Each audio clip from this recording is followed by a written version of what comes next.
Engkaulah pujianku, ku terkagum dan heran atas segala perbuatanmu. Engkaulah perisaiku,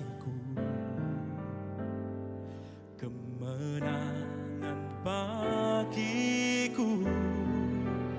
Ku tinggikan Engkau Yesus, jiwaku berseru, segala puji, segala hormat bagi Dia yang berkuasa, Juru Selamat dunia, Yesus. Ajaib nyata perbuatannya, segala puji, segala hormat bagi Raja mulia, kemuliaan, keagungan kekal sampai selamanya.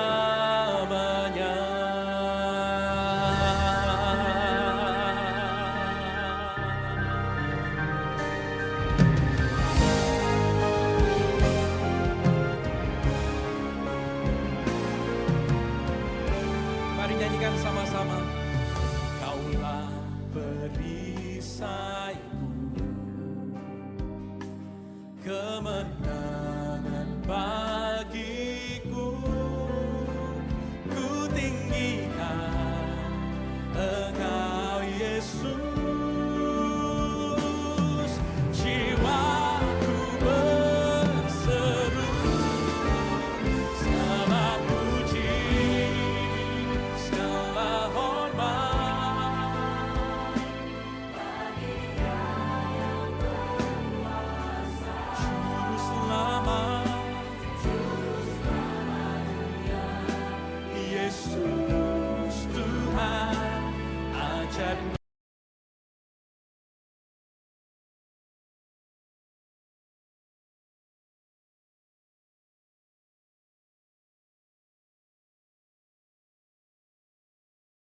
Raja mulia, kemuliaan, keagungan kekal sampai selamanya.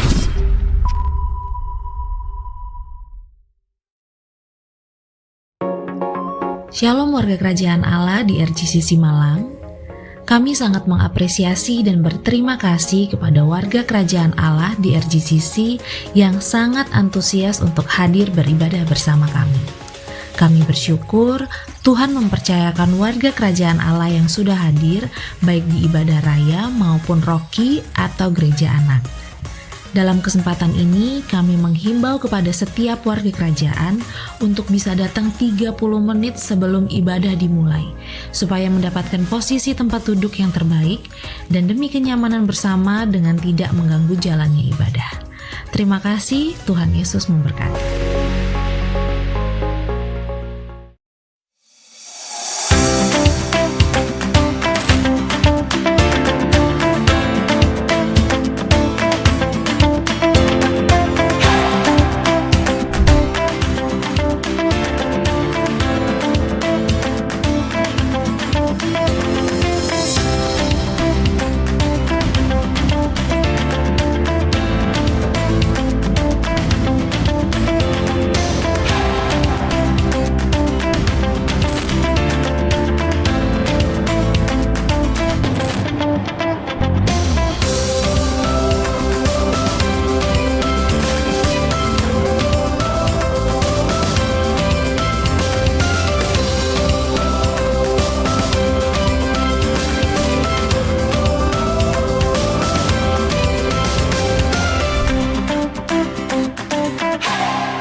Shalom semua warga kerajaan. Tema kita kan yaitu bagaimana kita jadi influence. Bagaimana kita infiltrate ke dalam marketplace. Tandanya adalah saudara hidup di bawah berkatnya Tuhan. Seperti saya katakan berkat ada dua. Asyer, sukacita. Karena itu Yesus juga memakai istilah sukacita, berbahagia di dalam Matius pasal kelima. Tapi di sini saya bacakan sebab Tuhan Allah, the Lord God. Bagian lain di Mazmur 84, dia sebut dirinya the God of Jacob. Jacob itu saudaraku mewakili sebesar besar dari kita termasuk saya saudara ya. Tetapi puji Tuhan, dia adalah sun and shield, dia adalah matahari, pemberi yaitu kehidupan. Dan jangan lupa ada lagu zaman dulu yang sangat bagus. Janjimu seperti apa? Seperti fajar pagi hari saudaraku ya. Tuhan tidak pernah berhenti untuk bersinar. Dan adalah perisai. Kita mengalami banyak sekali tantangan, bahaya dan sebagainya. Niat jahat manusia. Tapi Tuhan adalah perisai kita. Dan dia akan memberikan apa? Kasih karunia dan kemuliaan. Grace and glory. Ada lagi. Dia tidak menahan kebaikan. Kebaikan di sini adalah no good thing but he behold for those who walk uprightly. Yang hidupnya tidak bercela. Tidak bercela di sini adalah tamim. Tamim itu orang yang dewasa penuh ya. Kalau dalam perjanjian lama itu geber. Geber itu yang perkasa, yang kuat, yang dewasa dan yang lurus, yang punya integritas. Kita punya nilai utama saudaraku yaitu light, love, integrity, grace, humility and truth. Pastikan itu ada dalam hidup kita. Dan kita tidak usah cari, keempat berkat ini akan tersedia buat kita. Pertama, 4G. Pertama, God's presence. Kita bicara yaitu tentang tempat kediaman Tuhan.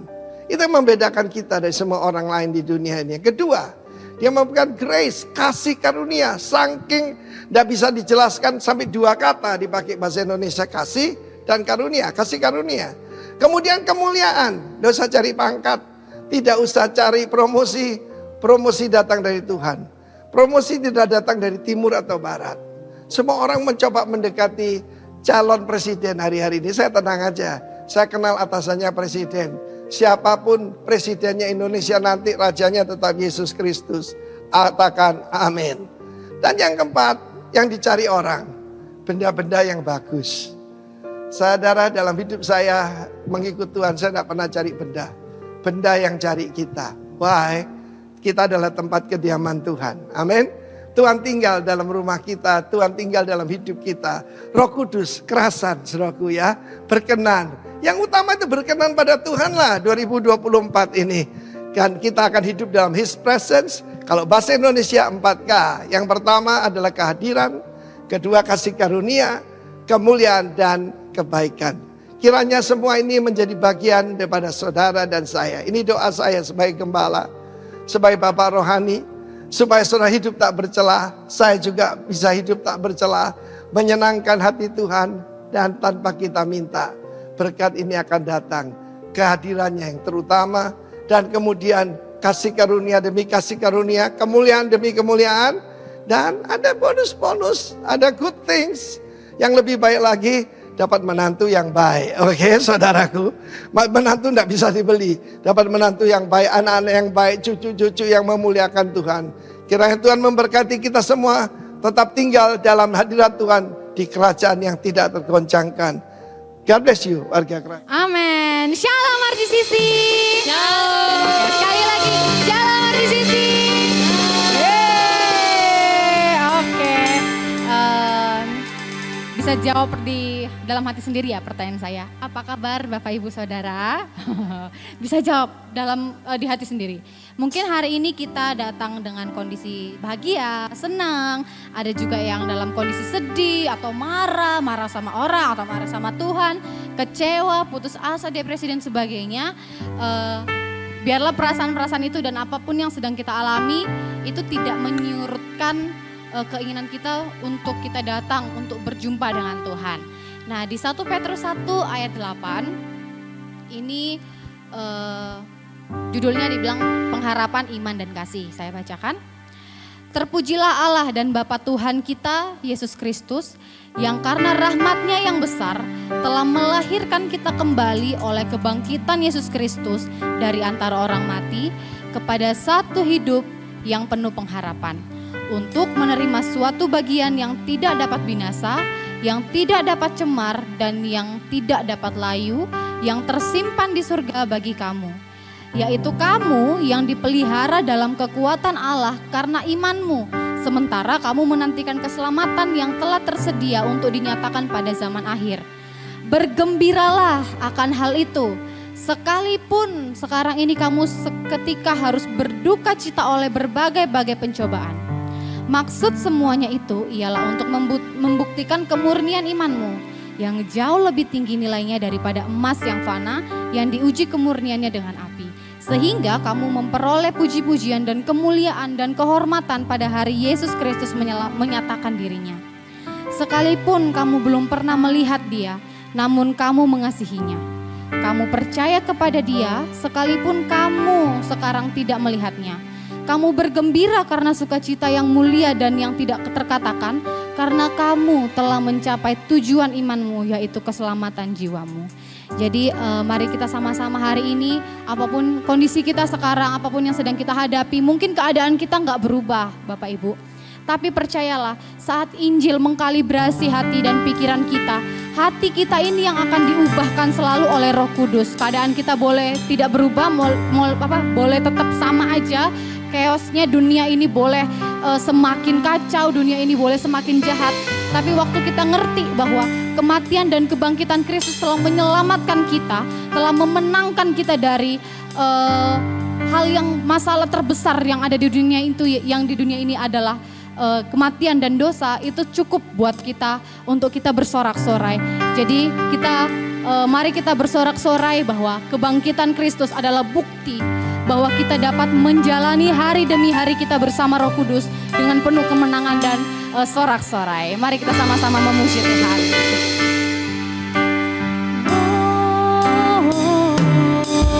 Terima kasih Yesus.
Buat menebus setiap kami dari dosa.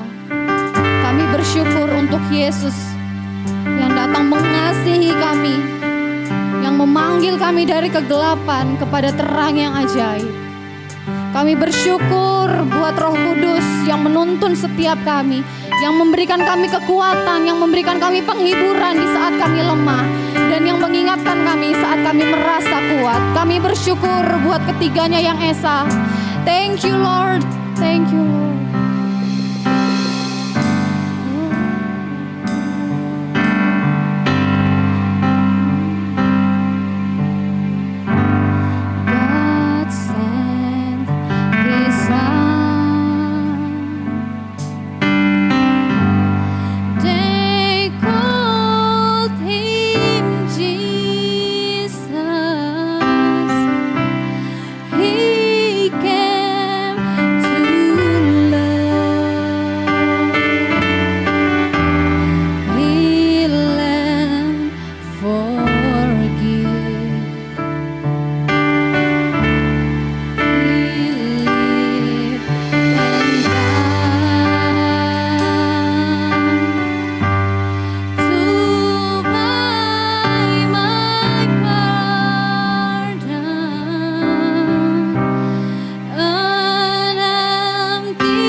jaminan keselamatan yang Tuhan berikan buat setiap kami.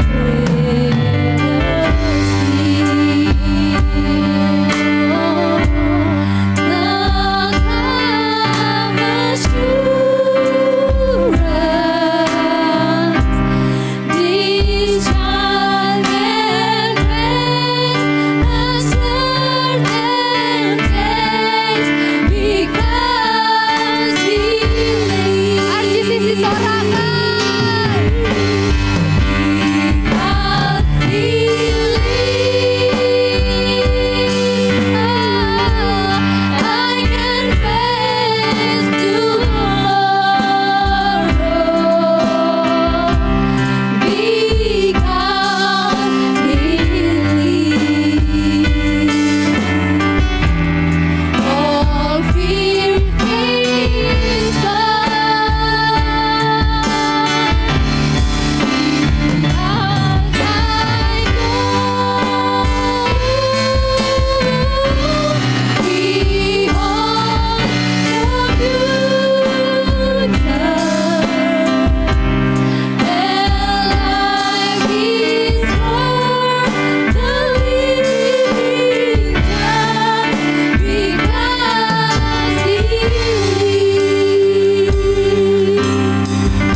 berani menghadapi hari-hari di depan kami.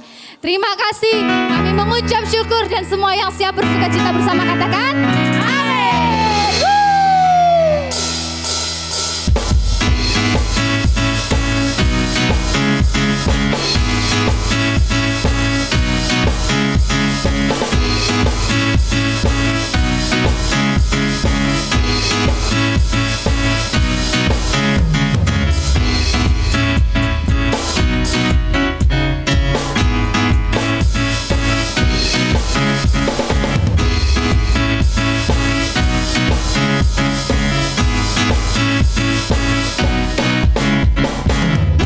Nyanyikanlah nyanyian baru bagi Allah pencipta cakrawala. Segala serubim kerubim pujilah Dia, besarkanlah namanya. Bersorak-sorai bagi Rajamu, bersorak-sorai bagi Rajamu, bersorak-sorai bagi Rajamu, bersorak-sorai bagi Rajamu. Bersoraklah seluruh dunia. Tinggikanlah Yesus Rajamu.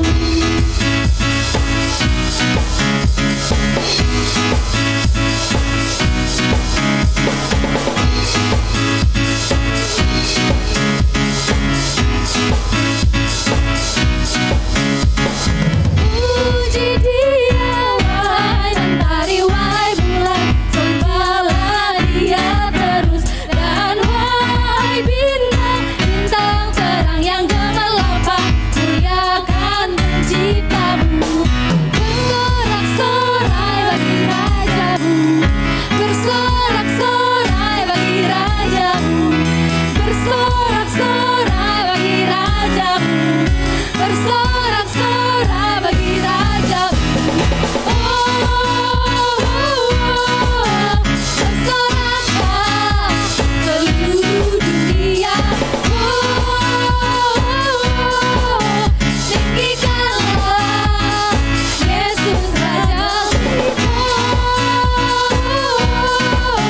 Bersoraklah seluruh dunia. Tinggikanlah Yesus Rajamu. Oke, walaupun ada badai, walaupun ada gelombang pencobaan, tapi kita tahu bahwa Yesus adalah tempat perlindungan kita. Amin. Amin. Amin.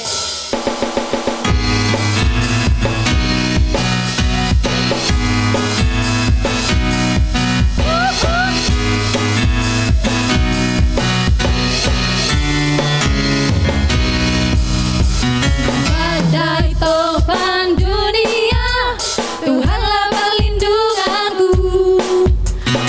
Hati goncang semesta, Tuhanlah perlindunganku.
Masih semangat? Masih semangat? Yeay. Walaupun bumi berlalu, langit bumi berlalu, tapi firman-Nya tetap, ya kan? Tidak pernah berlalu. Let's go.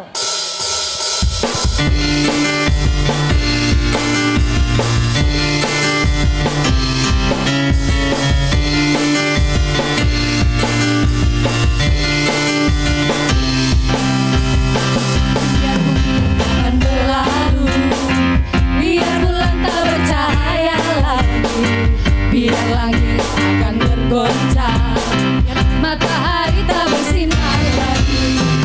Tetapi Tuhan Yesusku tak pernah ingkar janji, semua yang difirmankannya pasti akan digenapi. Sekali lagi, biar bumi akan berlalu, biar bulan tak bercahaya lagi, biar langit akan bergoncang, matahari tak bersinar lagi. Tetapi Tuhan Yesusku tak pernah ingkar janji, semua yang difirmankannya pasti akan digenapi. La, la, la, aku cinta Yesus. La, la, la, la, la, Yesus cinta saya.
Oke, adik-adik Rocky, maju ke depan semuanya. Semangat, semangat, semangat.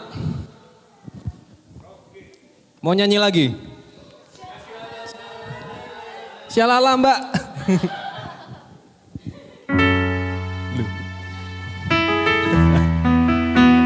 Oke. Kita akan berdoa ya. Saya undang Bapak Ibu semuanya untuk bangkit berdiri. Kita akan memberkati adik-adik Rocky di tempat ini. Kami mengucap syukur Tuhan buat anugerah-Mu. Kami ada sebagaimana kami ada. Terima kasih kami mengucap syukur buat generasi ini ya Tuhan. Anak-anak-Mu. Kami percaya Tuhan Engkau telah memilih mereka ya Tuhan. Kami percaya Engkau yang akan merawat mereka Tuhan. Kami percaya juga buat setiap kehidupan mereka akan menjadi berkat, mereka akan memberitakan tentang Engkau Bapa, memberitakan tentang kematian dan kebangkitan-Mu Bapa. Ya syukur Tuhan berkati adik-adik Rocky di tempat ini, ketika mereka beribadah, mereka dapat menikmati Engkau, mereka menikmati hadirat-Mu, sekalipun mereka masih kecil Tuhan, tapi mereka mengenal Engkau ya Tuhan. Terima kasih Tuhan, berkati juga guru-guru Rocky yang akan mengajarkan tentang kebenaran firman-Mu. Kiranya Tuhan berikan hikmat buat mereka supaya mereka dapat mengajarkan apa yang Engkau kehendaki Bapa. Terima kasih Tuhan, kami memberkati mereka di dalam nama Tuhan Yesus Kristus. Haleluya. Amin. Oke, sebelumnya kita mau mempersiapkan persembahan kita. Sebelum itu kita mau kalibrasi nih hati kita masing-masing ya. Kita tahu kan ya kalau sampai hari ini itu Tuhan Yesus pelihara hidup kita gitu ya. Bahkan sampai masa depan kita dan sampai kekekalan nanti Tuhan Yesus akan memelihara hidup kita. Karena kita ini adalah milik Tuhan.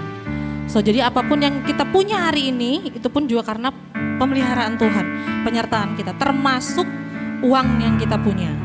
Jadi bagaimana kita mengelola apa yang Tuhan kasih, apa yang adalah milik Tuhan. Hari ini kita mau sama-sama kalibrasi hati kita, motivasi hati kita sebenarnya itu apa sih? Apa masih kita mau memberi persembahan itu hanya mikir yang penting aku melakukan tugas. Yang penting ini adalah wajib kalau aku ke gereja, aku hari Minggu datang entah sekolah minggu, entah ibadah remaja ataupun apapun itu, kita wajib untuk memberikan persembahan hanya karena kewajiban, bukan dari kita merasa bahwa kita sudah diberkati Tuhan, Tuhan memelihara hidup kita, dan apa yang kita punya dan bahkan apa yang kita beri itu adalah Tuhan yang cukupkan. Tuhan cukupkan untuk kita semua bisa memberi hari ini, itu adalah anugerah terbesar buat hidup kita. Jangan pernah berpikir bahwa ketika kita bekerja keras, kita menghasilkan itu adalah milik kita dan adalah hasil usaha kita. Tapi yang harus kita kalibrasi lagi adalah ini adalah milik Tuhan. Aku bisa bekerja, aku bisa sehat, bekerja dan menghasilkan uang, itu pun juga karena Tuhan. Karena Tuhan yang 2024 yang lalu itu mati buat kita. Kalau enggak itu kita juga enggak bisa melakukan apapun hari ini. Kita mau sama-sama membawa persembahan kita, mengembalikan persembahan apa yang menjadi milik Tuhan. Terima kasih Tuhan Yesus buat karya penembusan-Mu buat setiap kami, sehingga kami bisa hidup, kami bisa berkumpul saat ini, kami dapat merayakan kehadiran-Mu di tengah-tengah kami. Kami juga mau memberikan persembahan kami Tuhan, perbaiki kami Tuhan, biarlah Roh Kudus mengkalibrasi setiap kami lewat Injil-Mu, lewat firman kebenaran-Mu Tuhan, biarlah kami dapat memberi dengan hati dan pengertian yang benar, bahwa kami sudah diberkati sehingga kami dapat memberi. Terima kasih buat semua yang telah Engkau berikan buat setiap kami. Hanya di dalam nama Tuhan Yesus kami siap untuk memberi. Haleluya, amin. Amin. Ada beberapa pengumuman ya. Nah Bapak Ibu yang yang akan melakukan persembahan bisa melalui cash, itu bisa minta amplopnya di UFO, dan transfer dan juga metode yang kekinian lainnya. Jadi kalian bisa teman-teman tanya di asyir di belakang. Oke, next. Oke, Komsel, ada yang belum ikut Komsel? Oke, semuanya sudah. Jadi kalau setiap Selasa dan Rabu itu ada Komsel keluarga, Bapak Ibu Saudara yang sudah berkeluarga bisa join. Kalau yang home itu ada di daerah Saujajar dan sekitarnya. Kalau hore di daerah Dieng, Tidar, dan sana-sananya lagi ya. Bisa nanti dihubungi Ko Alek, Kodev, Celani, Jefitri agak ada ya. Terus yang belum berkeluarga belum ya. Yang belum berkeluarga bisa ikut komsel juga ya.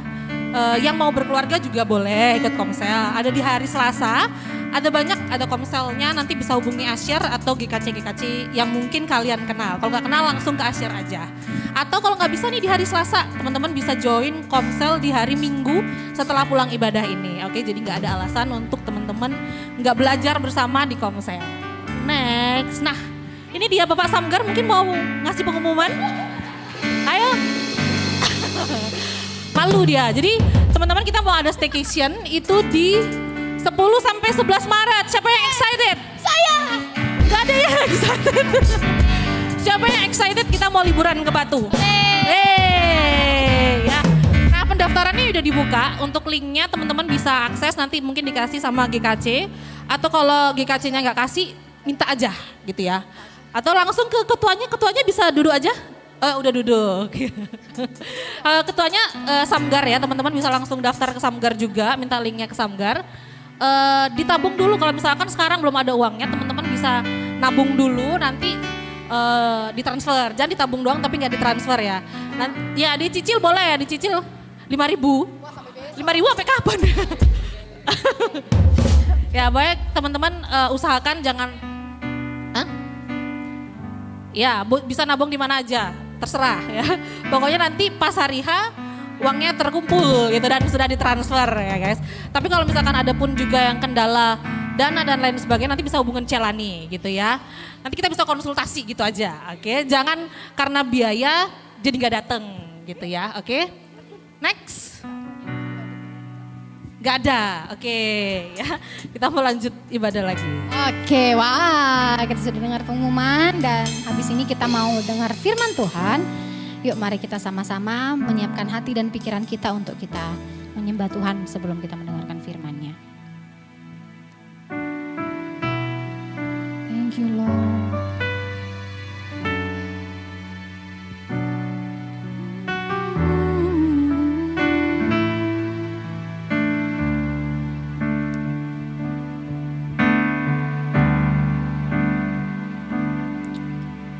Dalam segala keadaan, waktu berlimpah maupun kurang, tetap Yesus yang mempesona hatiku. Dia beri hidup dan kesempatan baru.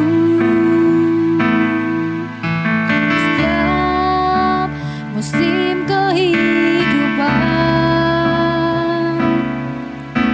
waktu ku kuat maupun lemah, tetap Yesus yang mempesona hatiku.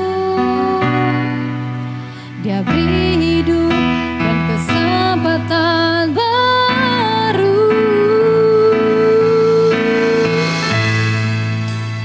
Sekali Yesus, selamanya Yesus, harapanku takkan hilang, karena kasih-Nya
kasih buat Roh Kudus yang menguatkan setiap kami dalam segala keadaan.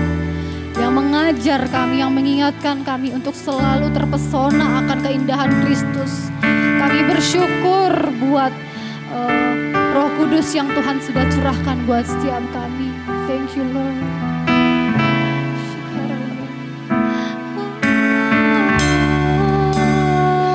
Naikkan syukurmu pada Raja Yesus yang telah memelihara kita semua pada sampai hari ini. Mari naikkan syukurmu buat Kristus Yesus. Terima kasih Tuhan buat kasih-Mu, buat kebaikan-Mu dalam hidup kami. Kau setia. Thank you Lord. Oh Yesusku, ku cinta Kau selamanya. Sekali Yesus, selamanya Yesus. Harapanku akan hilang karena kasih-Nya sekarang ku ada. Oh Yesusku, ku cinta Kau karena kasih-Nya kami ada. Karena kasih-Nya sekarang ku ada. Oh Yesusku, ku cinta Kau karena kasih-Mu saja Tuhan. Karena kasih-Nya sekarang ku ada. Oh Yesusku, ku cinta Kau selamanya.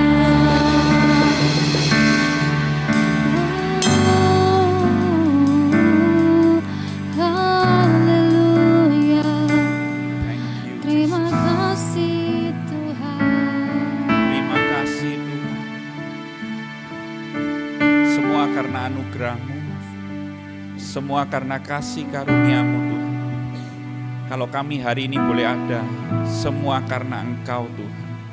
Kami yang dulunya tinggal di dalam dosa, kami yang dulunya tidak mampu, tidak mengerti, tidak bisa menyelamatkan diri kami. Tapi hari ini Tuhan, kami mengucap syukur karena kebaikan-Mu Tuhan, karena pengorbanan-Mu Tuhan, kami boleh ada. Bukan hidup kami menjadi lebih baik Tuhan, tapi kami yang dari mati, kami kembali hidup oleh karena kasih-Mu. Kami bisa berinteraksi dengan Engkau, itu satu privilege yang luar biasa dalam hidup kami. Kami mengucap syukur Tuhan, biarlah Tuhan siang hari ini Tuhan, Roh Kudus berbicara pada setiap kami, firman-Mu dibagikan, hamba-Mu percaya Roh Kudus bekerja dalam setiap kami, untuk kami boleh mengerti, kami boleh memahami, dan kami boleh menghidupi setiap firman-Mu. Kami semakin hari semakin kagum, hormat, dan terpesona akan satu pribadi, Yesus Kristus. Terima kasih Tuhan, biarlah Roh Kudus jamah setiap hati kami boleh siap untuk mendengarkan setiap firman-Mu, seperti tanah yang subur hati kami Tuhan, siap ditaburi benih firman-Mu. Di dalam nama Yesus, buat setiap kita yang siap mendengarkan firman, sama-sama katakan amin. Shalom Bapak Ibu Saudara sekalian. Bisa langsung Koko Gideon ya. Hari ini saya mau membagikan satu firman. Saya memang pakai judulnya Gospel in Action Mammon. Waduh, mamonnya kok besar sekali ya tulisannya, kalah-kalahin Gospel in Action ya. Tadi sampai sempat beberapa pelayan juga waktu kami doa, masa mamon yel-yelnya gitu kan. Tapi kenapa saya pakai ini, saya kasih sekarang ya, kurang lebih gambarannya. Gospel in Action-nya memang sekarang kecil saudara-saudara, masih di awal. Seperti kita dulu kan, gospelnya kecil, kita nggak ngerti Kristus, mamonnya gede. Nanti lihat di akhir khotbah ya, Yesusnya yang lebih besar dari segalanya, amin ya. Ada 5 alasan benernya, kenapa kok saya hari ini lebih berbicara tentang mamon atau keuangan. Biasanya kita yang sering kali kita juga terlibat di dalamnya. Kalau kita ngomong selalu butuh uang kan, sampai ada lagunya uang, gitu kan. Lah ya kan, sudah langsung nyaut semua ya. Jadi banyak lagu, kemudian kehidupan kita di sekitar ya. 5 alasan. Yang pertama, kita itu bisa melihat. Ini alasan ini juga biasanya saya ambil dari Alkitab, ayat Alkitab, kemudian juga ada fakta kehidupan di sekitar kita, fakta ya, on fact, kita nggak bisa menghindari. Juga pengalaman saya juga, karena saya bekerja di satu perusahaan, jadi saya juga punya pengalaman dengan beberapa orang terutama mengenai masalah keuangan. Ya. Yang pertama, kalau kita sadari pasti kita bisa melihat banyak masalah di sekitar hidup kita karena uang. Setuju enggak? Suami istri bertengkar ataupun sampai cerai gara-gara uang, ya kan? Ada kakak bertengkar sama adiknya memperebutkan warisan harta orang tuanya gara-gara, nah, ya kan? Antar anggota keluarga bahkan bisa saling membunuh gara-gara uang, ya kan? Jadi alasan yang pertama, kita sadari uang ini benar-benar bisa menjadi masalah. Bahkan gak hanya teman, keluarga. Yang kedua, ada quote yang menarik juga tentang uang loh saudara-saudara. Saya juga baru ketemu ini quote-nya gini. Uang ini gak menjamin kebahagiaan hidupmu. Setuju gak? Tapi kalau kamu gak punya uang, lebih gak terjamin lagi kebahagiaan hidupmu. Jadi quote-nya ini cukup menggelitik ya, cukup seru tapi dipikir benar juga ya. Tapi apakah seperti itu? Ya, alasan yang ketiga saudara. Saya punya pengalaman unik, lucu. Ketika saya dulu bekerja di sebuah perusahaan di Pasuruan, sebut saja perusahaan H gitu ya. Di perusahaan H ini, teman saya ini ada yang mengurusin untuk sampah pabrik. Karena saya bekerja di manufacturing ya, di perusahaan pabrik gitu ya. Kan ada sampahnya, tentunya itu bukan sampah biasa. Sampah itu biasanya kan diperjualbelikan dan bisa dijual kembali dengan keuntungan yang besar, ya kan? Nah, di situ biasanya kan keluar yang namanya orang-orang yang mungkin ada yang main belakang dan sebagainya, karena ini perusahaan yang cukup kita harus berintegritas ya, kita nggak mau ada sogok menyogok dan sebagainya. Akhirnya kita mau mentenderkan, gitu ya. Perusahaan ini tempat saya bekerja mau ditenderkan, jadi akan mengundang beberapa orang. Nah, orang yang biasanya kita mengundang beberapa orang gitu ya, orang yang biasanya ngambil si pentolan ini ya, pentolan sampah ini ya, saya ngomong si pentol aja ya gitu ya. Nah si pentol ini waktu tahu, loh mau ditenderkan, tahu nggak apa yang dia sampaikan waktu di meeting? Bojo hilang rapopo, kerjaan hilang mending tak bacok aja. Jadi wow, luar biasa ya, bisa ditranslate ya. Kalau istri saya hilang, itu enggak apa-apa. Tapi kalau kerjaan saya hilang, saya bacok nanti ini orang ini gitu loh. Yang menghilangkan pekerjaan. Maksudnya apa? Dia ngancam orang-orang yang lain itu loh, yang ada di situ. Jadi awas ya kalau biar itu di meeting resmi. Kalau nanti kamu ambil sampah yang jatah saya, mending tak bacok aja. Kalau istri saya hilang enggak apa-apa, kalau yang ini hilang tak bacok kamu katanya. Jadi lebih berharga daripada istrinya, saudaraku. Wow. Terus alasan yang keempat, uang selalu menjadi perhatian utama dalam setiap kehidupan manusia. Enggak peduli dari segala usia, anak-anak sampai cucu. Anak saya yang nomor 2 yang kecil masih umur 5 tahun, ya, akan 6 tahun ini ya. Dia bisa milih tas yang harganya lebih mahal daripada yang saya tawarkan, saudara. Dari visualnya dia bisa memilih, bayangkan. Masih belum mengerti dia, kalau dikasih uang untuk beli apa dia belum tahu value loh. Tapi dia bisa milih secara natural, wow gitu kan. Kemudian semua suku bangsa di dunia, mereka bisa bertukar tempat, rela merantau ke dalam negeri, antar pulau, antar kota untuk bekerja mencari uang. Dari sisi profesi, karyawan, pengusaha, para pemuka agama, semua tetap akan menganggap uang salah satu faktor penting. Termasuk kita, penginjilan pun perlu uang, saudaraku. Ya, dan itu fakta. Kalau disuruh milih hidup kaya atau miskin, pasti kita milih kaya. Lo suruh milih kok, bener nggak? On fact itu ya. Kita tidak munafik tapi it's true gitu ya. Dan alasan yang kelima, Alkitab. Alkitab mempunyai ayat tentang uang, harta, kepemilikan, itu lebih banyak daripada ayat yang kelihatannya menurut kita sangat rohani. Seperti apa? Doa, iman.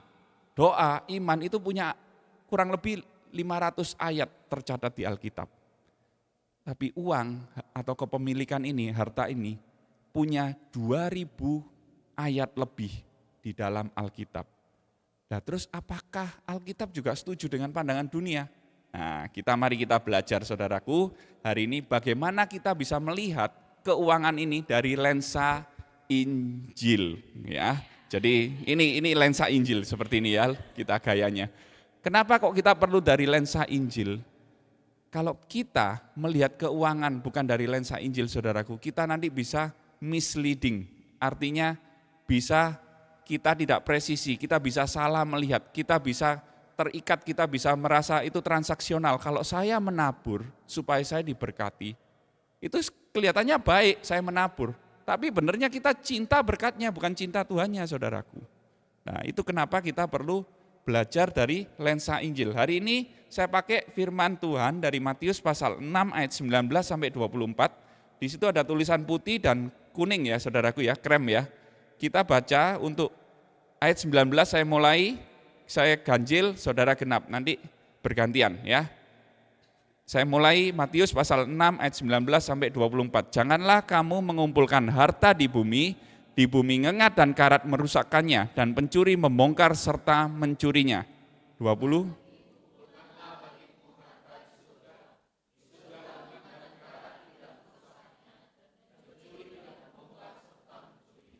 Karena di mana hartamu berada, di situ juga hatimu berada.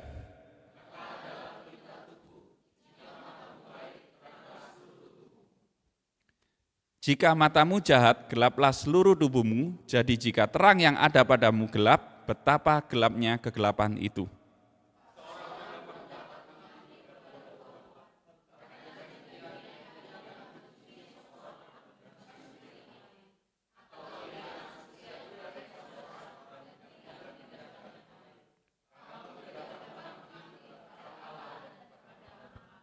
Amin. Kalau kita melihat ini, Matius 6 konteksnya, ini Pastor David Victor selalu menjelaskan ya, Bapak Gembala kita. Minggu lalu kita disampaikan firman tentang garam dan terang, salt and light, ya kan? Bukan salt and pepper ya saudaraku, itu beda. Kalau nanti lapar, habis ini kita makan siang ya, tapi kita dengarkan firman dulu ya. Jangan makasih Tuhan Yesus, hidupmu sudah ditebus Tuhan Yesus, bukan ditebus koalek ya. Ada hal yang menarik, ini kan khotbah di atas bukit setelah Yesus dicobai. Berkali-kali sudah Pastor David Victor sudah menyampaikan, kalau ada yang belum dengarkan khotbahnya di YouTube RGCC ya, minggu lalu. Ya. Jadi ini waktu Yesus khotbah di atas bukit, nyambung ke ke pasal 6. Pasal 6, di sini kan ayat 19 ya, ada beberapa perikop di situ. Anda bisa melihat Alkitab Anda ya, dibuka pasal 6, di situ ada yang menarik saudara-saudara. Terlihat bicara Yesus sangat religius di awal, di pasal 6 ya.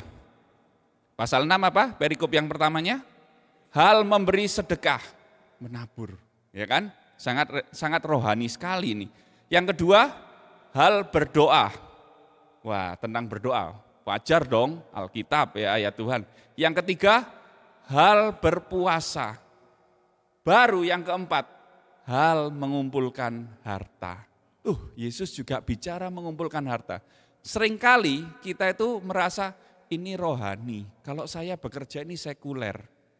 Padahal yang Yesus sampaikan di sini semuanya itu rohani, kehidupan kita selalu akan ada di dalam rencana Tuhan.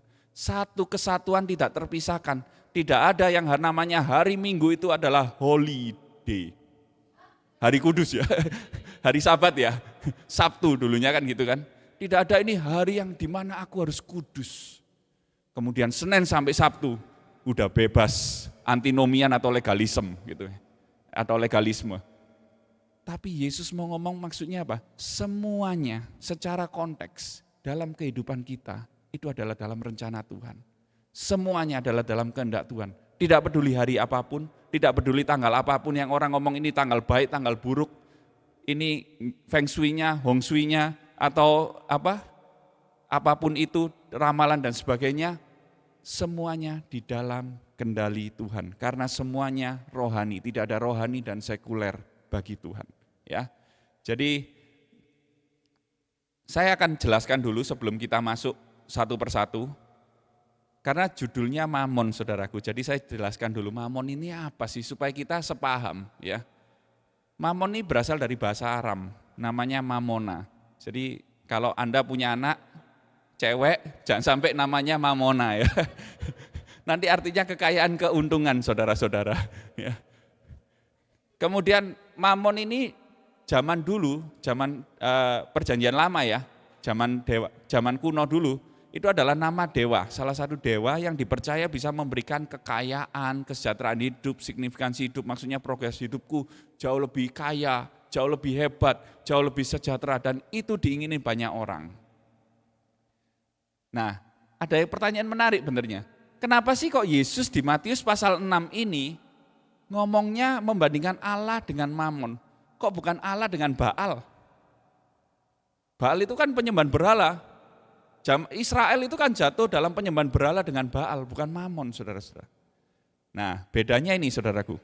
Di zaman perjanjian lama, memang waktu itu penyembahan berhala itu adalah patung, dewa-dewa. Pastor David seringkali menyampaikan gini dulu. Dulu, zaman dulu, bangsa-bangsa berperang, bertempur, itu apa? Adu dewa. Aku dewa ini, aku dewa Sion, aku dewa apa itu? Dewa air, dewa tanah, dewa apa? Nah, mereka perang, yang menang adalah dewanya lebih hebat, saudaraku. Makanya mereka menyembah berhala itu adalah Baal, dewa, patung, diwujudkan dalam segala sesuatu seperti itu. Tapi di perjanjian yang lebih modern, perjanjian baru, penyembahan Baal sudah enggak populer lagi, enggak menarik lagi buat orang-orang.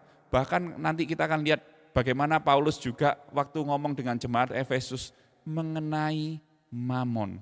Mamon ini besar sekali pengaruhnya di zaman modern. Orang tertarik dengan uang, orang tertarik dengan harta. Mereka enggak peduli lagi dengan Allah. Tapi zamannya Yesus saat itu adalah Mamon is the best. Jadi bisa dipahami ya, sekarang ya kita bisa sepaham. Jadi kalau saya ngomong Mamon, kita semua bisa mengerti, oh ternyata memang zaman waktu itu. Jadi kalau kita baca Alkitab perlu konteks, saudara-saudara. Kalau kita bandingkan dengan sekarang, kok bisa dua tuan, aku kerja juga bisa kok di dua tempat, siapa yang nggak bisa? Nah kita harus kembali lagi konteksnya. Oh ya, nanti saya akan jelaskan kenapa kok itu Yesus kasih pilihan Allah atau Mamon. Kalau konteksnya kita nggak kembali ke zaman itu, kita bisa beda persepsi, saudara-saudara. Waktu kita berusaha mengartikulasikan di ayat-ayat Alkitab ya. Oke, sekarang saya masuk dulu di Matius pasal 6 ayat 19 sampai 21 ya. Kita akan bahas lebih detail lagi. Ini cukup menarik saudara-saudara. Jadi Yesus di sini melalui ayat ini menjelaskan sesuatu tentang uang atau harta. Apakah Yesus melarang sih kita orang Kristen, kita orang percaya mengumpulkan harta? Kita memiliki sesuatu, Yesus tidak melarang saudaraku. Lah tapi kok diomongin janganlah kamu mengumpulkan harta di bumi. Nah, oke, menarik kan? Yesus, perintah Allah itu ada loh, jangan mengingini milik sesamamu manusia. Berarti apa? Yesus melindungi loh kepemilikan. Kita nggak boleh sembarangan loh ngambil. Nah tapi di sini kok sepertinya kontradiksi gini ya, janganlah kamu mengumpulkan harta di bumi, kita kok dilarang tapi untuk kita mengumpulkan, kita memiliki sesuatu. Di sini benernya ya, kenapa saya tampilkan ada TB. TB itu artinya terjemahan baru saudaraku Alkitab ya. Kemudian ASV itu American Standard Version. BIMK Bahasa Indonesia Masa Kini. Karena kita ngomong lagi di masa kini, jadi saya pakai masa kekinian supaya saudara bisa mengerti ya. Ayat 19, ini yang perlunya kadang kita mengulik ayat, kita perlu lihat terjemahan lain ya. Bahasa aslinya apakah seperti itu? Sayangnya ini ada yang kurang presisi dalam terjemahannya. Di sini ayat 19 kan, janganlah kamu mengumpulkan harta di bumi ngengat dan karat merusakannya, dan pencuri membongkar serta mencurinya. Terlihat memang alasannya karena bumi ngengat dan karat merusakannya, pencuri bisa membongkar. Benar memang saudaraku. Tapi kalau kita lihat bahasa aslinya Yunani, terjemahan bahasa Inggris itu jauh lebih tepat. Anda bisa lihat beberapa terjemahan bahasa Inggris, saya sudah melihat juga, semuanya mirip-mirip seperti ini. ASV ya, lay not up for yourself treasures upon the earth. Maksudnya apa? Bahasa Indonesia masa kininya lebih tepat saudaraku. Janganlah mengumpulkan harta untuk dirimu di dunia. Yourself treasures upon the earth. Janganlah kamu mengumpulkan bagimu, seharusnya ada bagimu saudaraku ayat 19, di bumi. Itu awalnya. Dan memang benar di bumi bisa ngengat karat, tapi kita bisa punya perbedaan persepsi kan. Oh karena di bumi ngengat dan karat, padahal yang dilarang adalah bagimu di bumi. Nah ayat 20-nya lebih tepat saudaraku, tetapi kumpulkanlah bagimu harta di surga. Tapi sayangnya ayat 19-nya ini yang kurang tepat. Jadi Yesus berkata benarnya, kalau saya bisa menyimpulkan di sini, ada dua hal yang Yesus mau sampaikan saudaraku. Yang pertama ayat 19-20 ini adalah self, hati kita. Hidup kita itu sering selalu buat diri kita. Janganlah kamu mengumpulkan bagimu harta di bumi. Di bumi ngengat dan karat merusakannya. Dan pencuri membongkar serta mencurinya. Tetapi kumpulkanlah bagimu harta di surga. Di surga ngengat dan karat tidak merusakannya. Dan pencuri tidak membongkar serta mencurinya. Yang pertama Yesus bicara tentang diri kita. Bukankah kita seringkali, kita ini kalau dapat duit, dapat uang, yang kuliah dapat uang jajan, uang saku dari orang tuanya, yang bekerja dapat gaji. Yang kita pikirkan pasti pertamanya planning untuk diri kita apa sih? Bukankah diri kita jauh lebih dominan? Itu pasti kita akan akui itu saudaraku. Yang kedua ayat 21, karena di mana hartamu berada, di situ juga hatimu berada. Yesus mengingatkan kepada setiap kita semua, termasuk Anda semua hari ini. Di mana hartamu hari ini? Harta itu sesuatu yang kita anggap bernilai. Harta itu sesuatu yang kita anggap penting dalam hidup kita. Di situ juga hatimu berada. Ada orang kaya yang gak mau liburan, takut saudaraku. Bukan dia gak punya uang loh. Alasannya agak lucu. Takut nanti rumah saya, nanti kalau dirampok orang gimana? Saya gak bisa meninggalkan rumah saya lama-lama. Dia takut hartanya. Padahal bisa aja solusinya kan liburan aja, bawa aja rumahnya gitu. Jadi keong sekalian gitu kan. Jadi hal-hal yang ada loh orang kaya seperti itu saudaraku. Jadi di mana hartamu berada, di situ juga hatimu berada. Yang kedua Yesus bicara, kalau kita ngomong uang, Yesus bicara selalu mengkaitkan dengan hati. Uang itu selalu berhubungan erat dengan self dan hati. Wow. Yesus mengingatkan kita, kalau kita bicara uang pasti bicara tentang diri kita sendiri. Kadang kita itu berdoa termasuk saya, Tuhan kalau Engkau memberkati aku melakukan rencanamu dan sebagainya. Tapi saudaraku tidak bisa saya pungkiri, semakin kita berhasil, misalnya dalam dunia kerja, dalam bisnis kita, dalam usaha kita, semakin kita banyak uang, semakin kecenderungan kita itu menjadi selfish dan dishonest, tidak jujur. Selalu ada keinginan untuk itu, selalu ada godaan untuk mengarah kita menjadi semakin selfish dan tidak jujur. Jadi kalau kita ngomong, oh ya kalau aku semakin punya aku banyak uang pasti masalahku terselesaikan. Belum mesti saudaraku. Kalau hati kita nggak terpaut sama Kristus, kita akan punya problem yang jauh lebih besar yang Anda juga tidak pernah pikirkan itu. Karena hati kita ini loh masih selalu akan self dan hati kita selalu akan cenderung untuk diriku sendiri, bukan untuk orang lain, bukan untuk Kristus, saudaraku. Jadi kalau kita menabur hari ini, kita memberi, seperti saya katakan tadi, supaya aku diberkati, supaya semakin nanti Tuhan memberkati aku berlimpah lagi.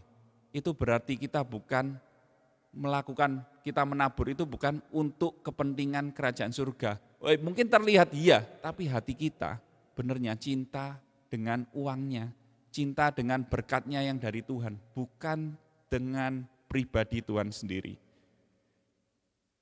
Nah, kita bisa cek dengan ayat lain, saudaraku. Ini cukup menarik. Tadi saya ngomong juga kan, Paulus ini Paulus ngirim surat ke Timotius untuk jemaat Efesus ya.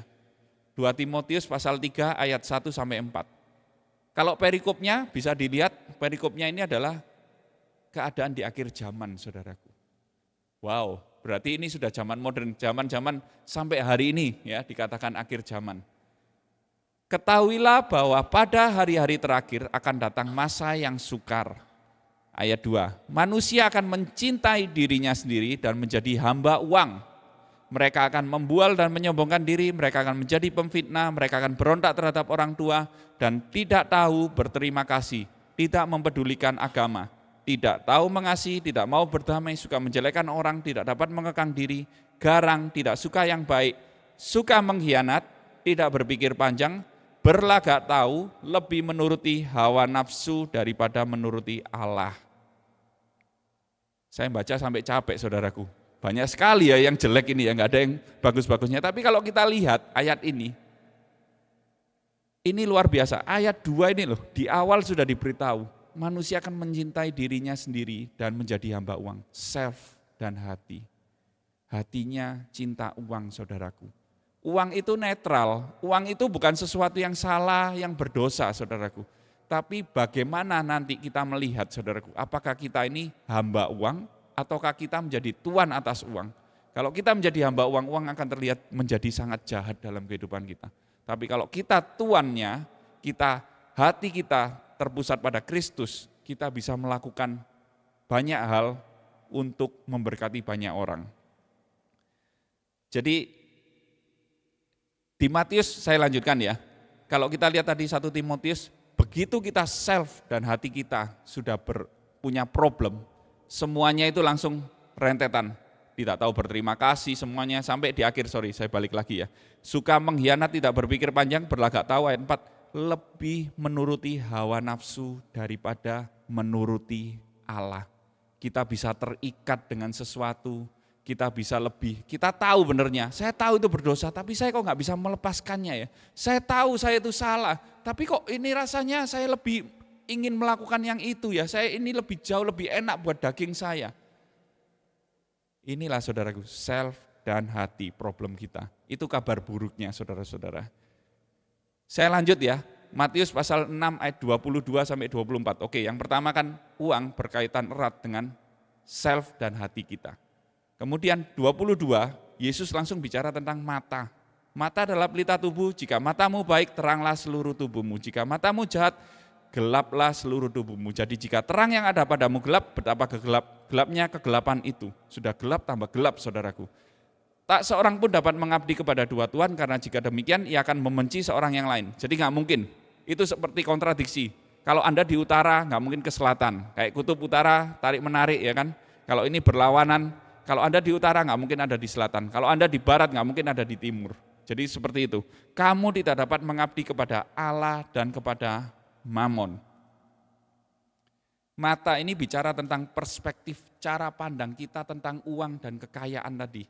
Kalau beda perspektif kita, itu bisa kita punya beda arti, kita akan punya beda mindset, dan action kita pasti juga akan berbeda, saudaraku.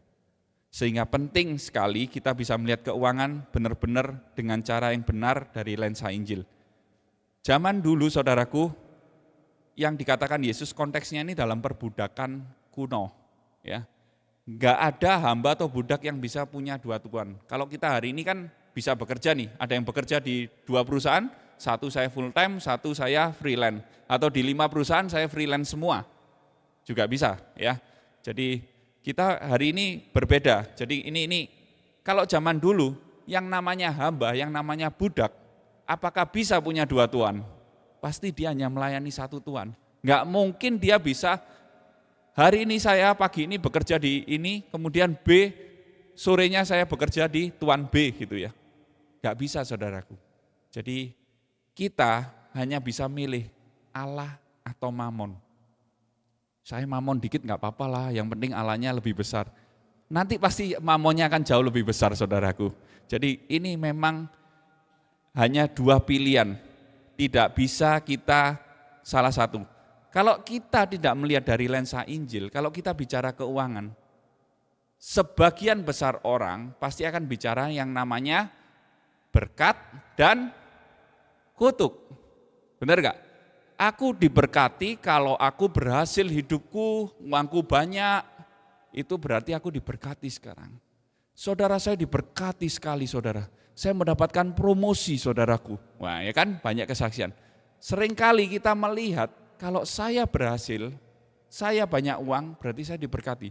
Tapi kalau saya hari ini mengalami sial ya, bisnis saya gagal hari ini, tender saya kalah ya. Kemudian ada lagi temannya, saya bekerja di perusahaan kok nggak naik-naik ya gaji saya ya. Dari dulu nggak dapat promosi. Apa saya ini ada kutuk ya? Salah apa ya saya sebenarnya? Jadi seringkali kita akan diperhadapkan hal seperti itu dan secara umum bahkan orang Kristen, banyak gereja juga akan memberikan kesaksian yang seperti itu saudaraku. Itu yang membuat di pengertian kita, kalau kita bicara keuangan, selalu bicaranya berkat dan kutuk. Padahal apa sih semestinya yang kita ngomong berkat dan kutuk? Karena itu adalah pengertian yang salah. Kalau kita ngomong berkat itu adalah kita bisa hidup di dalam Tuhan. Kita bisa connect dengan Tuhan. Karena dulunya kita hidup di bawah kutuk karena dosa. Kita punya tembok pemisah antara manusia dan Allah. Bahkan Allah ngomong kita ini seteru Allah karena dosa. Bayangin Allah itu kudus. Enggak mungkin kan bisa dengan dosa. Enggak mungkin kan gelap bisa dengan terang. Kalau gelap, waktu itu ada, kalau di sini gelap, di sini kemudian dikasih lampu jadi terang, gelapnya sudah enggak ada saudaraku. Jadi kalau kudus, kemudian kita berdosa, kita enggak kudus, berarti kita itu berlawanan, musuhnya Allah. Nah itu pengertian berkat dan kutuk saudaraku. Saya kasih ilustrasi kayak gini ya saudara-saudara. Nah bisa dilihat yang sumbu, ini sumbu Y dan X ya, guru matematika bener ya. Yang sumbu Y yang vertikal itu uang, kalau ke atas semakin banyak uangnya, ke bawah sedikit uangnya. Kalau yang sumbu X itu berkat, kalau semakin ke sana itu berkatnya semakin melimpah. Kalau ke sini berarti kutuk saudaraku, ya kan? Berkat sedikit dan kutuk ya. Jadi saya bagi 4 kuadran saudara-saudara. Kuadran yang pertama, ini kondisi yang real, fakta. Kita bisa melihat orang mungkin yang sedikit uangnya, tapi hidupnya juga dalam kutuk saudaraku, nggak mengenal Tuhan, penuh dosa, keterikatan, tapi nggak punya duit saudaraku. Terus yang kedua, ada orang yang banyak duitnya, orang kaya, tapi dia juga hidup di dalam kutuk. Dia nggak mengenal Tuhan, dia merasa kosong dengan kekayaannya, dan dia terpisah dari Tuhan. Ada orang yang nomor 3 saudaraku, banyak uangnya, orangnya kaya, tapi dia hidup di dalam berkat Tuhan.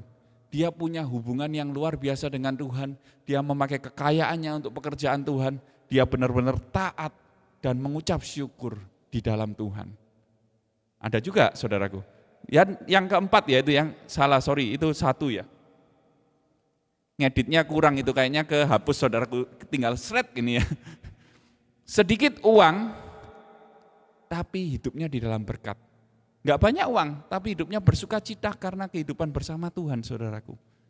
Bisa mengucap syukur dengan segala keterbatasannya, hidupnya mengucap syukur dan dalam damai sejahtera Tuhan. Kalau saudara suruh milih, kira-kira milih yang nomor berapa saudara-saudara? Langsung tanpa sungkan, nggak usah oleh kanan kiri, pasti milih nomor. Ini bukan kampanye loh saudaraku, beda ya. Ini 4 saudaraku ya, jangan diasumsikan dengan kampanye. Saya menaruh itu juga tidak ada tendensi kemana-mana ya. Kalau kita suruh milih, selalu kita itu akan goyah, condong pasti nomor 3. Sorry to say, 3 itu gini, Samgar gini, rock, ya itu rock boleh lah, rock ala Bapa, Putra, dan Roh Kudus kan ya, ala Tritunggal, it's okay. Tapi bukan itu ya, ini ya pilihannya itu beda ya, konteksnya juga beda, nggak gitu konsepnya ya. Benernya kalau kita pilih nomor 3 saudara-saudara, kita itu masih cinta uang. Kalau kita pilih nomor 3, dengan yakin, dengan teguh imannya, mana teguh imannya ya kan? Kita pilih nomor 3, sorry to say, kita harus jujur, kita masih cinta uang. Ini berita buruk kok saudaraku.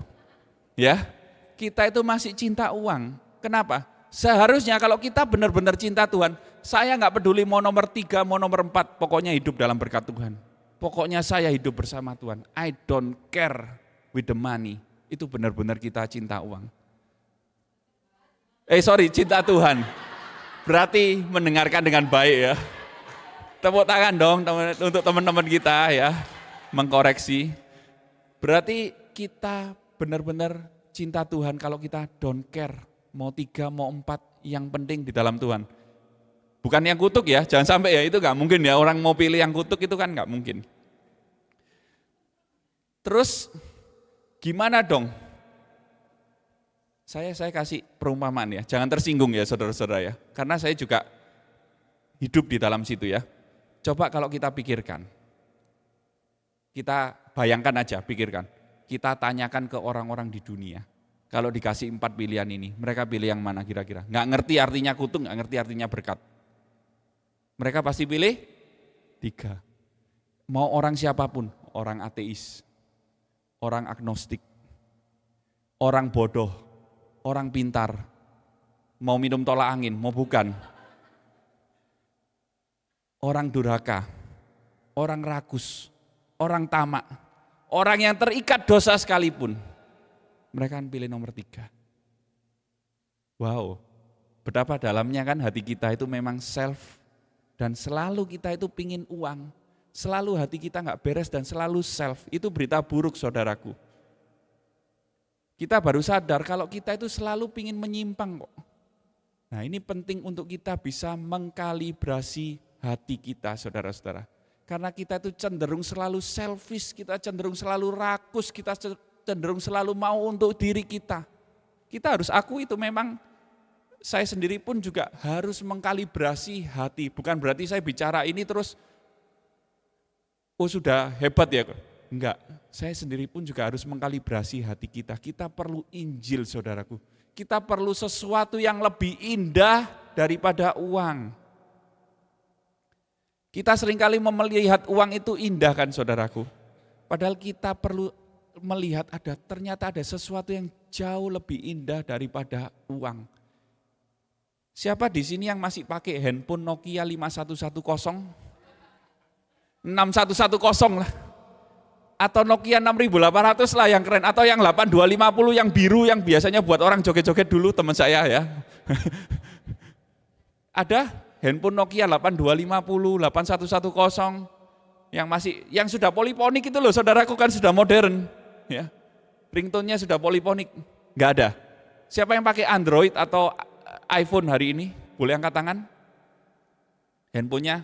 Enggak diminta untuk gereja saudaraku, saya tanya aja, jangan khawatir, sudah mulai khawatir, wajah-wajahnya cemas. Kenapa kok saudara pilih itu? Kenapa kok enggak masih pakai yang 5110? Sudah ketinggalan zaman kan? Karena saya tahu ada yang lebih baik daripada itu, makanya saya pilih ini. Kita cenderung memilih uang karena kita taunya itu yang lebih baik untuk kita. Padahal ada sesuatu yang lebih indah. Kita nggak bisa memaksa diri kita, kamu harus berubah, kamu harus tetap pakai Nokia 5110. tertindas hatinya saudaraku, hidupnya langsung. Tapi kalau kita kenalkan sesuatu yang lebih baik, dengan rela hati kita, wow, keren. Ini udah buat siapalah, gak apa-apa aku nemuin yang lebih keren. Atau jual aja murah, atau siapa untuk memberkati siapa, it's okay. Saya punya yang lebih keren. Saya mau kasih ilustrasi, saya mau undang tim RPC dong maju. Saya kasih ilustrasi, gak usah bawa mic, gak apa-apa ya. Semuanya, tim RPC hari ini ada 5 orang. Plus Ethan dong, boleh minta tolong Ethan.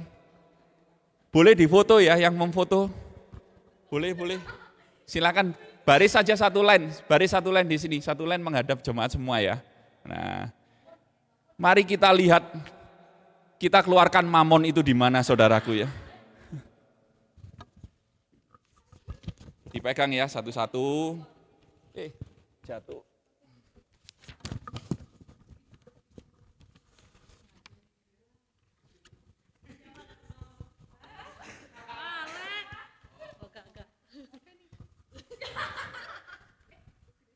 Ini nanti dibalik ya, nanti ini jangan. Oke. Nanti kalau saya ngomong 1, 2, 3, kalian kan lihat namanya itu ya. Kalian sebagai apa perannya, boleh langsung bergaya supaya difoto ya. Terserah gayanya apa, ikon aja. Pikirkan mulai dari sekarang. 5, 4, 3, 2, 1. Oke? Bergaya ya. 1, 2, 3. Oke. Ada teman, saudara, pasangan hidup, orang tua, dan musuh. Ya, 5 orang. Ini saya yakin kita sangat familiar. Mungkin enggak semua dari kita ada yang punya semuanya ini, ya kan, saat ini. Tapi kita familiar dan kita bisa membayangkannya, mengimajinasikannya. Pertanyaannya saudaraku, kalau kita punya teman baik enggak kamu? Ya, ini teman yang terbaik. Kita bisa bayangkan, Anda punya teman yang terbaik buat saudara yang selalu ada buat Anda, ya, waktu di saat kesusahan, di saat senang, sedih, waktu air mata, waktu iler semuanya keluar, air kehidupan semuanya ya kan, ada buat saudara. Mau nggak saudara mati buat dia? Nggak mau. Ya. Temannya sedih saudaraku, nggak kasihan ya. Sedih hatinya dia. Padahal cuma ilustrasi kok sedih nih Mas Ian ya. Yang kedua, saudara. Mungkin Anda punya adik, punya kakak, punya saudara sepupu atau saudara kandung, bahkan saudara seiman saudaraku. Maupun saudara senasib, maupun saudara tidak seiman saudaraku. Mau enggak Anda mati untuk saudara Anda? Ada yang milih gantungannya gimana, tergantung ya. Nanti siapa yang digantung ya kan. Kebanyakan pasti saudara saya aja yang digantung, nggak usah saya gitu kan, kesimpulan terakhirnya. Yang ketiga, pasangan hidup. Ini bisa suami istri, bisa masih pacar yang lagi membangun hubungan ya kan. Coba pikirkan pasangan hidup saudara atau mantan dulu ya. Waduh mantan nggak enak ini ya. Nggak usah, langsung tendang aja kalau mantan gitu, mati sekalian sono gitu ya. Suami istri pasangan hidup, mau nggak kalian mati untuk pasangan hidup kalian? Bolehlah ini. Ini sudah membayangkan masa depan ini luar biasa. Dia sudah percaya Jesus hold my future. Tadi kan lagunya ya. Jadi kita akan mungkin ada saudara yang ngomong iya, ada yang ngomong tidak, ya pasangan hidup. Yang keempat, orang tua. Ya, akan jadi orang tua ini saudaraku. Ya. Orang tua bisa ayah ibu kita, ya kan? Ayah angkat, ayah tetangga, beda ya. Orang tua kita, maukah kita mati untuk orang tua kita? Kita menukarkan diri kita biar orang tua kita hidup, kita aja yang mati. Misalnya gagal ginjal, atau jantung, udah aku serahkan organ tubuhku semua untuk orang tuaku, aku mati. Orang tuaku hidup. Kalau yang kepahitan sama orang tuanya, no way, pasti gitu kan. Tapi ya kalau gak kepahitan, ya iya tapi yang enggak, banyak enggaknya. Ya kan? Yang kelima, musuh. Saya pilih tampangnya yang memang mirip saudaraku untuk musuh-musuh. Enggak, maksudnya badannya kan biasanya kan gitu. Mana ada Thanos krempeng kurus ya, pasti kayak gini Thanos itu kan ya, musuhnya Avenger. Mau enggak Anda mati untuk musuh Anda? Orang yang sering kali memfitnah, menyakiti, meneror. Apa yang Anda doakan untuk musuh Anda? Apa yang Anda doakan untuk musuh Anda? Cepat mati. Ini bukan mau mati, ndang mati katanya gitu. Segera matilah kamu katanya gitu ya. Jangan saya yang mati untuk ini. Tidak ada saudaraku. Tapi ini loh kita kalau kalibrasi hati saudaraku. Kalau kita tahu ikon manusia ikonik apa ya? Ikon manusia yang terhebat dalam cinta kasih sepanjang sejarah ini siapa? Manusia yang bukan Allah, yang bukan 100% Allah dan manusia 100% tanpa Allahnya. Siapa? Bunda Teresa, ya dah, Mother Teresa. Setuju ya semua ya? Ikonik banget kan? Jadi saya pun juga sudah mengira Anda menjawab seperti itu, makanya saya punya ceritanya saudara sudah saya catat ya. Tokoh kemanusiaan sepanjang sejarah, ikon cinta kasih di dunia yang jadi teladan sampai hari ini Bunda Teresa. Dedikasinya itu gini, sampai dia itu menghidupi banyak orang miskin. Dia pelayanannya sebagian besar banyak di India, sampai meluas ke banyak negara saudaraku. Tahun 1979 dia sampai menerima Nobel Perdamaian. Tahun 79 ya, dia dapat uang cash juga sebesar 6.000 USD. Kalau sekarang 90 juta, sekarang nggak banyak. Tapi bayangin tahun 79 itu mungkin seperti 1M, 2M. Dan itu sangat besar. Dan langsung sama Bunda Teresa dikasih kepada yayasannya untuk membiayai banyak anak miskin. Wow. Luar biasa kan? Mulia sekali kan? Waktu Bunda Teresa meninggal ada petinggi negara, 23 negara menghadiri pemakamannya, juga orang-orang yang dilayaninya. Sangat banyak yang menghadiri pemakamannya karena pelayanannya yang luar biasa, kasihnya yang luar biasa. Tapi sampai hari ini kita tahu Bunda Teresa tidak pernah mati untuk menyelamatkan musuhnya, saudaraku. Ini dia keluar, saudaraku ya. Nanti dulu, ini musuh, sorry. Tidak ada yang mau menyelamatkan musuhnya. Malah semua orang kalau kita punya musuh, udah kamu aja segera meninggal udah, hidupku langsung damai sejahtera. Roma pasal 5 ayat 8 sampai 10, akan tetapi Allah menunjukkan kasih-Nya kepada kita oleh karena Kristus telah mati untuk kita ketika kita masih berdosa. Lebih-lebih karena kita sekarang telah dibenarkan oleh darah-Nya, kita pasti akan diselamatkan dari murka Allah. Sebab jikalau kita ketika masih seteru diperdamaikan dengan Allah oleh kematian anak-Nya, lebih-lebih kita yang sekarang telah diperdamaikan pasti diselamatkan hidupnya. Artinya apa saudaraku? Hari ini Tuhan pun menyelamatkan kita itu saat dulunya kita dalam kondisi berdosa. Kita itu musuh, kita itu seteru, kita itu gak layak di hadapan Tuhan. Itulah kasih-Nya Kristus. Gak ada di dunia ini yang mau menyelamatkan buat musuhnya saudaraku. Itulah yang disebut pengorbanannya Kristus yang luar biasa. Itulah kasih yang radikal yang terus kita harus kalibrasi hati kita. Kalibrasi kita supaya kita tahu inisiatif Allah sendiri sebelum kita meminta, sebelum kita sadar itu yang terpenting dalam hidup kita, sebelum kita sadar itu dosa yang terutama. Gak ada satupun di dunia ini yang bisa mengalahkan dua hal ini saudaraku. Semuanya pasti bisa, menunggu waktu dan sebagainya. Dosa dan kematian pasti tidak akan pernah bisa dikalahkan oleh manusia. Sampai Yesus sendiri yang turun menjadi manusia, merendahkan dirinya, derajatnya beda loh Allah sama manusia. Yesus yang seharusnya dibebaskan, Yesus yang benar, malah Yesus ini yang mengorbankan dirinya, menukar dengan kita. Yesus yang kudus tidak bercacat celah, malah memilih untuk menanggung kesalahan musuhnya, yaitu saudara dan saya. Kita, saudara dan saya harusnya layaknya dihukum, disiksa, direndahkan, dilecehkan, itu kita layak menerimanya. Tapi kita malah mendapat kemuliaan Allah secara cuma-cuma. Ini kabar baik saudaraku. Yesus yang kudus, bersih, tidak bercacat celah, malah dosa ditimpakan kepadanya dan menanggung hukuman kita semua. Ini pertukaran yang sangat-sangat tidak fair, sangat gak adil. Tidak pernah ada pertukaran semacam ini di dunia ini kecuali Yesus yang melakukannya untuk kita. Yang terakhir saudara, PW bisa siap-siap ya. Thank you ya. Terakhir di sini, agak sini. Saya kasih ilustrasi nih saudaraku, pengemis. Ini tentunya anak pendeta ya, bukan pengemis ya. Ini hanya ilustrasi saudara-saudara. Ya. Kalau kita mati, saya ilustrasikan aja kita ini orang miskin, pengemis di jalan.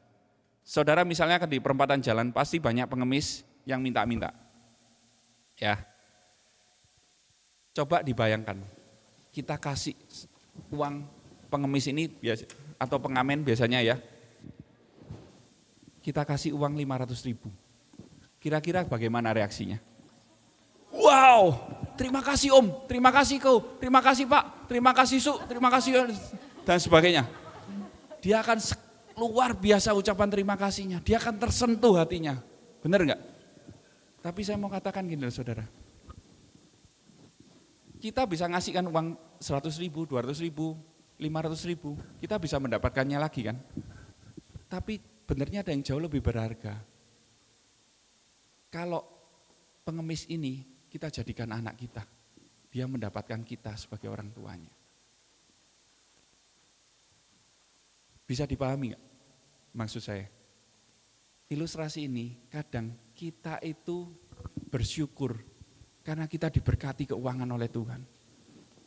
Padahal itu yang receh.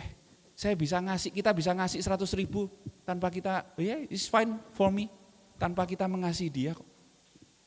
Itu berkat yang paling receh saudaraku kalau kita diberkati keuangan. Benernya itu yang receh buat Tuhan. Tapi kita kadang salah melihat, kita melihat ini yang lebih penting.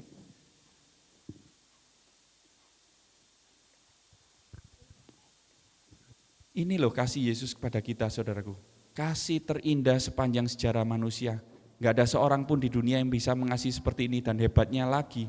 Allah kita sendiri yang melakukannya. Yesus sudah melakukannya untuk kita 2000 tahun yang lalu.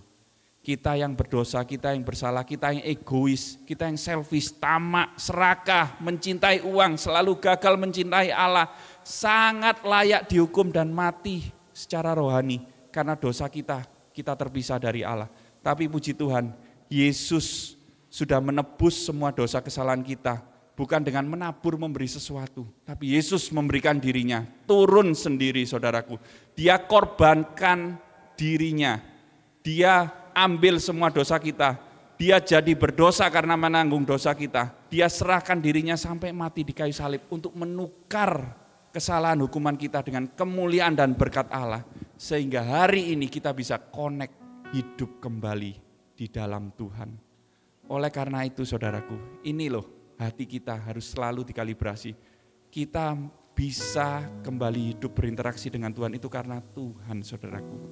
Sampai hari ini kalau kita punya berhala, sesuatu yang lebih berharga lebih dari Tuhan, kita bisa punya kemampuan dari Roh Kudus untuk kita melepaskan itu. Kita bisa memberikan semuanya itu kepada Tuhan. Kita bisa menempatkan Tuhan yang terutama dalam hidup kita. Karena pengorbanan Kristus. Saudaraku, hari ini apa yang paling berharga dalam hidupmu?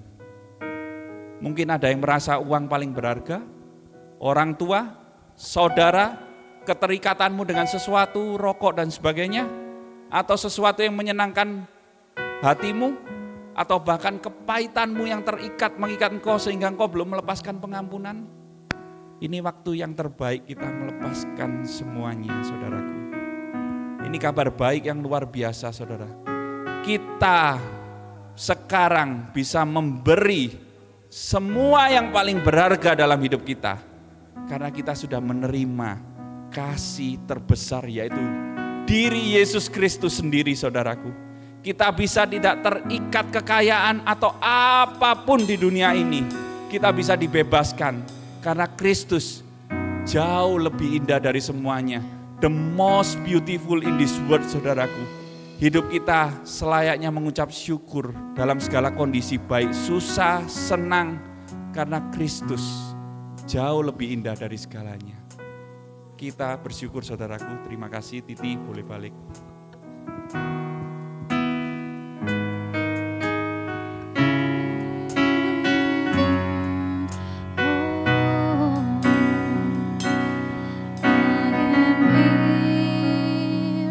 Because of your grace, I am here. Because of your love, Lord Jesus, I am so thankful for your grace abounds to me. I am here.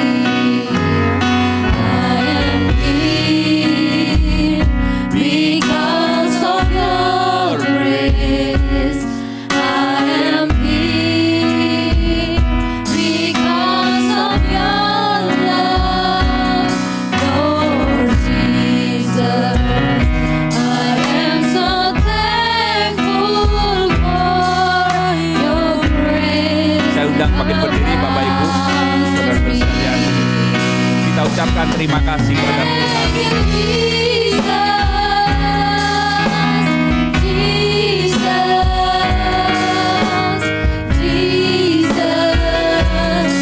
thank you, Jesus. It's only by your grace that I could live today. Forever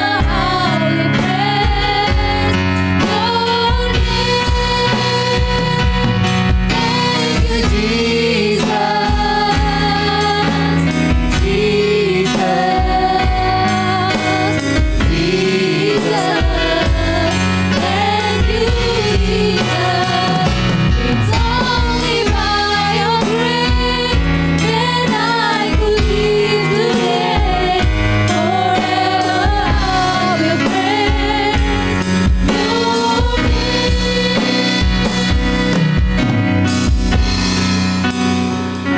Thank you, Mari Bapak Ibu Saudara ambil waktu untuk mengkalibrasi hati kita, untuk men-setting ulang hati kita, untuk mereset hati kita. Ambil waktu untuk kita bertobat, bukan cuma sekedar perubahan dari luar, tetapi perubahan dari dalam keluar. Cek, search hati kita. Apa yang paling berharga? Apa yang paling mulia? Yang membuat kita bahagia, yang membuat kita bersukacita.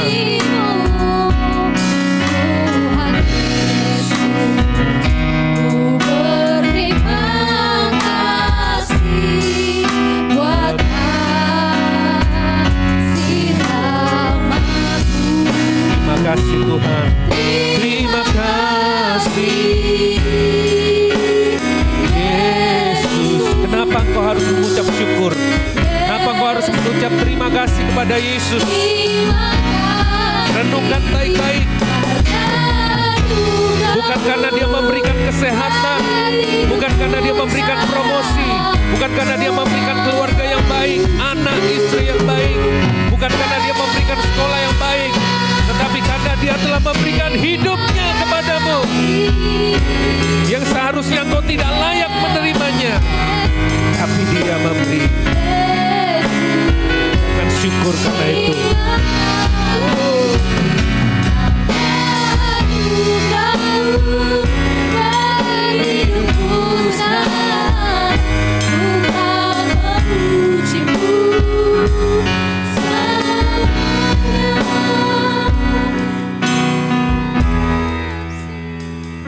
Mari bertobat. Tidak ada seorang pun yang kebal, tidak ada seorang pun yang kuat, tidak ada seorang pun yang mampu.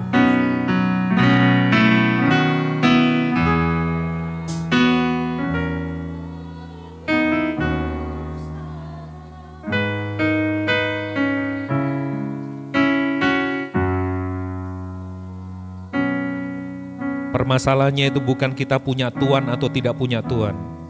Permasalahannya kita semua punya Tuhan. Masalahnya adalah siapa Tuhanmu? Siapa Tuhanmu? Setiap kita memiliki Tuhan. Dan itulah yang namanya worship. Masalahnya bukan menyembah atau tidak menyembah. Siapa yang engkau sembah? Siapa yang engkau muliakan?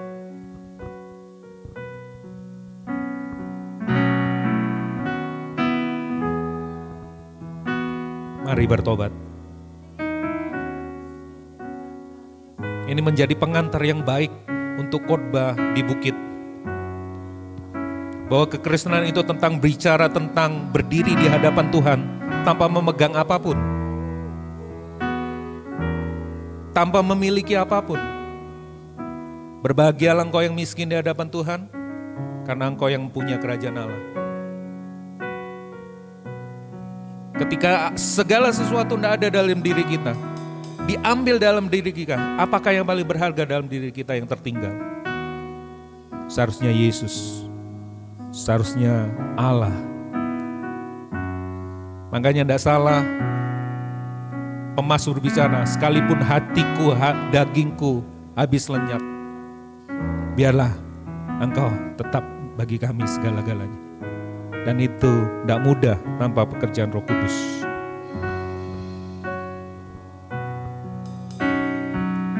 Biarlah kami berdiri hadapan-Mu Tuhan seperti orang miskin itu. Nothing. Tidak berdaya. Tidak mampu. Tapi Engkau mampu. Terima kasih Tuhan, kami bersyukur buat firman-Mu. Firman-Mu mengerjakan sesuatu yang baik dalam diri kami. Menggemburkan tanah hati kami, menghancurkan setiap batu, membebaskan, melepaskan. Kami melihat Engkau adalah Tuhan kami. Bukan cuma sekedar Tuhan, Engkau adalah Bapa kami. Engkau adalah juru selamat kami. Engkau adalah sahabat kami. Engkau yang mulia, Engkau yang hebat, Engkau yang luar biasa. Terima kasih buat firman-Mu, bekerja di atas jemaat-Mu. Dan kami percaya itu berbuah dan berbuah tetap. Akhirnya jemaat Tuhan, angkat tanganmu dan terimalah berkat Tuhan ini. Tuhan memberkatimu dengan berlimpah-limpah.